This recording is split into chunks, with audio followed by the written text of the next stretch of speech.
Hello guys, मेरा नाम है विशाल पारेख और आप सबका स्वागत है आपके अपने चैनल जीनियस विशाल पे।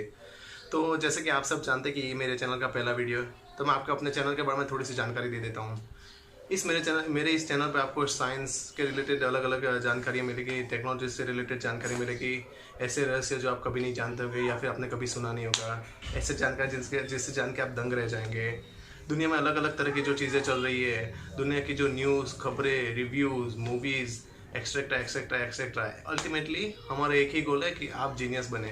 अगर आप ग्रुप में जाए और कोई भी जिस विषय पे बात चल रही हो, आप उस बारे में सबसे ज़्यादा जानते हो, तो अपने सुझाव भी भेज सकते हो कि आपको क्या जानना है। तो प्लीज़ मेरे इस चैनल को सब्सक्राइब कर लें और नीचे बेल आइकन को प्रेस कर लें ताकि आपको मेरी वीडियो रेगुलरली मिलती रहे। तो दोस्तों, इस वीडियो में हम बात करने वाले हैं ब्लैक होल के बारे में कि ब्लैक होल होता क्या है, उसके अलग अलग कैरेक्टरिस्टिक क्या है, उसके अलग अलग पहलू क्या है और अलग अलग फैक्ट्स क्या है ब्लैक होल्स के बारे में। काफ़ी चीज़ें जानेंगे इस वीडियो में ब्लैक होल के बारे में, और अभी अभी हाल ही में जो साइंटिस्ट ने ब्लैक होल की तस्वीर खींची उसके बारे में भी जानेंगे। तो आइए शुरू करते हैं। तो दोस्तों, आइए सबसे पहले हम जानते हैं कि ब्लैक होल होता क्या है। ब्लैक होल जनरली सितारे में से पैदा होता है। तो ये कैसे होता है? हम सब जानते हैं कि सितारा एक हाइड्रोजन बॉम्ब है जिसमें हाइड्रोजन की अणुएं इकट्ठी होकर यानी न्यूक्लियर फ्यूजन से हीलियम बनाती है। तो अब जब ये सितारे का जो कोर होता है, मतलब कि उसका जो अंदरूनी हिस्सा वो ख़त्म हो जाता है, और ये जनरली तब होता है जब उस पे जितने भी हाइड्रोजन है वो सब न्यूक्लियर फ्यूजन करके हीलियम बन जाती है। मतलब उसके पास, सितारे के पास अब कोई फ्यूल नहीं बचा। तब होता क्या है कि जो सितारा होता है वो सुपरनोवा नाम के ब्लास्ट से फट जाता है, और जो फाइनली जो काला हिस्सा रह जाता है, जो जनरली हमारे सूर्य के वेट जितना है रह जाता है, उसे हम ब्लैक होल कहेंगे। तो दोस्तों, जनरली आप ब्लैक होल को स्टार्स की मौत भी कह सकते हो। जब स्टार्स की मौत होती है तो ब्लैक होल पैदा होता है। अब ये ब्लैक होल जनरली सब स्टार्स में नहीं बनता। जैसे कि हमारा सन है वो ब्लैक होल नहीं बना सकता क्योंकि उसका उतना ग्रेविटी नहीं है। अभी जो स्टार्स करीबन सूर्य से 25 गुना या 25 गुना बड़े होंगे, उनकी ग्रेविटी इतनी ज़्यादा होती है कि जब वो फटते हैं तो उनकी जो ग्रेविटी होती है वो जो उनके अंदर के जितने भी न्यूक्लियर या एटॉमिक पार्टिकल उनको सबको खींच लेती है, मतलब उससे परे होती है। अब इन बड़े सितारों की ग्रेविटेशनल फोर्स इतनी स्ट्रांग होती है कि वो अपने अंदर की न्यूक्लियर और एटॉमिक फोर्सेस को खींच लेती है। मतलब कि जो उनके अंदर के जो मास है, न्यूक्लियर और एटॉमिक फोर्सेस है, उससे कई गुना ज़्यादा उनकी ग्रेविटेशनल फोर्स होती है, तो उन सबको खींच सकती है। उतना ही ज़्यादा इन स्टार्स की ग्रेविटी रहती है। तो इसीलिए ऐसे स्टार्स जनरली ब्लैक होल बना सकते हैं। और जैसे कि मैंने आपको कहा कि हमारे सूरज की ग्रेविटी उतने लेवल की नहीं है, तो वो ब्लैक होल नहीं बना सकता। तो दोस्तों, ये तो हो गया ब्लैक होल का कैरेक्टरिस्टिक। पर हमने जैसे बात की कि ब्लैक होल काला होता है, तो साइंटिस्ट ने उन्हें देखा कैसे, या फिर उसका पता कैसे चला, या फिर जो अभी हाल ही में उसकी जो फोटो ली साइंटिस्ट ने, अभी जो हाल ही में लेटेस्ट फोटो आई है ब्लैक होल की, वो कैसे ली? तो जनरली क्या होता है, जब एक ब्लैक होल और एक स्टार्स, उसकी जब जो ऑर्बिट है वो एक दूसरे के बहुत नज़दीक रहती है, तब जनरली क्या होता है कि एक हाई एनर्जी लाइट प्रोड्यूस होती है। हमारे साइंटिस्ट के पास ऐसे इंस्ट्रूमेंट्स हैं जिससे वो हाई एनर्जी लाइट को डिटेक्ट करके ब्लैक होल का पता लगा सकते हैं। और जनरली जो ब्लैक होल के आजू बाजू इर्द गिर्द का एरिया, वो जनरली क्या वो वैक्यूम जैसा काम करता है, तो उसके आजू बाजू के जो स्टार्स का मोशन है उससे जनरली पता लग सकता है कि इधर ब्लैक होल होने की संभावनाएं हैं। और जनरली जो ज़्यादा बड़े ब्लैक होल्स होते हैं उसके लिए क्या होता है कि जो ब्लैक होल्स जनरली उसके नज़दीक के जो स्टार्स होते हैं उसके जो लेयर्स, जो स्टार्स के बाहरी लेयर है उस पर जो गैसेस होती है उसको खींचती है अपने ओर, यानी ग्रेविटी पैदा करके अपने ओर ब्लैक होल्स खींचता है।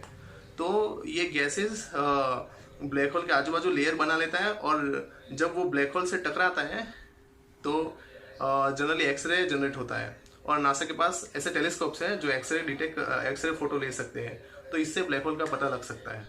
तो आप सब ने जान लिया कि ब्लैक होल बनता कैसे है, तो आइए आगे जानते हैं ब्लैक होल के बारे में। अब ब्लैक होल जो जनरली होता है वो मैंने बोला काला हिस्सा होता है। अब वो जो काला हिस्सा होता है उसकी ग्रेविटेशनल फोर्स बहुत हाई रहती है। वो इतनी हाई रहती है कि उसके आजू बाजू में जो भी आएगा, मतलब जो भी प्लैनेट, मिनी प्लैनेट्स, सैटेलाइट्स, वो सबको उसके अंदर खींच लेगी। यहाँ तक कि रोशनी को भी, यस, वो रोशनी को भी खींच लेगी। वो आप मान सकते हो कि एक वैक्यूम की तरह काम करती है। उसके इर्द गिर्द जो भी आएगा उसको वो खींच लेगा, क्योंकि उसमें जनरली क्या होता है, मैंने जैसे आपको बताया कि सितारा फटता है, उसके बाद जो बच जाता है वो ब्लैक होल रहता है। उसमें वो कंप्रेस्ड मास है, आप कंप्रेस्ड मास बोल सकते हो। तो उसकी ग्रेविटी बहुत हाई रहती है। और साइंटिस्ट लोगों का ये भी मानना है कि जो ब्लैक होल रहता है उसके इर्द गिर्द समय की गति बहुत कम हो जाती है। जितना आप ब्लैक होल के करीब जाओगे उतना समय स्लो होता जाएगा। जैसे कि एग्जांपल मैं दे सकता हूँ कि कोई आदमी अगर सपोज ब्लैक होल के पास जाएगा, उधर 10 साल बिताएगा, तो पृथ्वी पे उसी टाइम 20 साल बीत चुके होंगे। ये जनरली एग्जांपल है, एक्जैक्टली कितना डिफरेंस है वो तो अभी साइंटिस्ट को मालूम नहीं है, पर ये जनरली साइंटिस्ट का मानना है कि ब्लैक होल के इर्द गिर्द जो समय है वो स्लो हो जाता है। जो सबसे बड़े ब्लैक होल होते हैं उन्हें जनरली दोस्तों सुपर मैसिव ब्लैक होल कहते हैं। वो इतने बड़े होते हैं कि सोचो कि 10 लाख सूरज को इकट्ठा कर लो और जो हमारा पूरा सोलर सिस्टम है उसमें कंप्रेस करके रख दो। इतने बड़े ब्लैक होल्स यूनिवर्स में मौजूद है। साइंटिस्ट का मानना है कि हर एक गैलेक्सी में जनरली एक सुपर मैसिव ब्लैक होल होता ही है। हमारी जो गैलेक्सी है मिल्की वे, उसमें भी एक ऐसा सुपर मैसिव ब्लैक होल है जिसका नाम है सेजिटेरियस ए। इसका साइज इतना बड़ा है कि सोचो कि 40 लाख सूरज को इकट्ठा कर लो और उसको कंप्रेस करके हमारा सन बना दो। ऐसा ब्लैक होल हमारी गैलेक्सी में मौजूद है। अब आपको ये भी क्वेश्चन आ रहा होगा कि जो ब्लैक होल जो पैदा तो हो गया, उसकी कभी ना कभी डेथ होती होगी या फिर उसका विनाश भी होता होगा। हाँ, उसका विनाश होता है, लेकिन आप मानोगे नहीं कि जो ब्लैक होल की एज होती है जो हमारा यूनिवर्स है उससे 10⁵, मतलब 1 के पीछे 55 जीरो लगा दो, उतनी ज़्यादा है। हमारे यूनिवर्स से 10⁵ गुना है एक ब्लैक होल की एज। आप सोच सकते हैं कि यूनिवर्स का विनाश हो जाएगा, उसके बाद ब्लैक होल का विनाश होगा। और ये चीज़ें जनरली अभी उतना रिसर्च नहीं हुआ तो अभी कुछ परफेक्टली बोल नहीं सकते हैं, लेकिन अभी ये सब फैक्ट्स हैं। तो जैसे दोस्तों आप सबने हाल ही में न्यूज़ में पढ़ा होगा या फिर यूट्यूब पे देखा होगा कि साइंटिस्ट दुनिया की आज तक की पहली ब्लैक होल की फ़ोटो लेने में सक्सेसफुल हुए हैं। यस, हमने आज तक की पहली ब्लैक होल की फ़ोटो खींची है।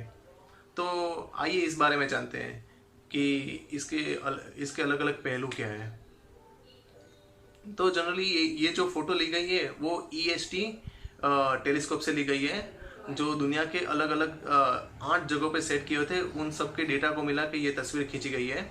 ये जो ब्लैक होल है वो M87 गैलेक्सी में है, जो हमारी मिल्की वे जो हमसे तकरीबन 55 लाइट ईयर्स दूर है। ये जो ब्लैक होल है उसका मास इतना है कि आप पकड़ सकते हो कि हमारा सूरज है ऐसा 6.5 बिलियन सूरज को मिला दो उतना है, और उसकी जो चौड़ाई है वो लगभग 40 अरब किलोमीटर है। आप सोच सकते हो कि कितना बड़ा ब्लैक होल है। तो और के साइंटिस्ट को बड़ा कॉन्ग्रेचुलेसन कि उन्होंने इतनी बड़ी सिद्धि हासिल की है। वो ये हमारे लिए बड़ी गर्व की बात है। और ऐसा माना जाता है कि ये जो ब्लैक होल की तस्वीर थी वो 1 लाख GB की थी। तो साइंटिस्ट लोग ने काफ़ी मेहनत वाला काम किया है। तो हमें उनका शुक्रिया अदा करना चाहिए कि उनकी वजह से हम ऐसी चीज़ देखने को मिली। तो दोस्तों ये वही इमेज है जो साइंटिस्ट द्वारा अभी हाल ही में ली गई है। जैसा कि आप देख सकते हैं कि इसका जो बीच का हिस्सा है वो काला है और इसलिए फ़ोटो धुंधली आई है। ये आप जैसे कि देख सकते हैं ये अपनी और बहुत सारी चीज़ों को खींच रहा है। तो दोस्तों वीडियो अगर अच्छी लगी हो तो लाइक करना मत भूलिएगा। आपके अगर कुछ रिव्यूज़ है, कुछ सजेशंस हैं तो आप कमेंट बॉक्स में डाल सकते हैं, या फिर फ्यूचर में आपको कुछ और ऐसी वीडियो चाहिए वो भी आप कमेंट बॉक्स में डाल सकते हैं। और प्लीज़ आप शेयर कीजिए, स्प्रेड कीजिए, आग की तरह इसे फैला दीजिए। आप लोगों का जो सपोर्ट है वही हमें आगे बढ़ा सकता है। शुक्रिया।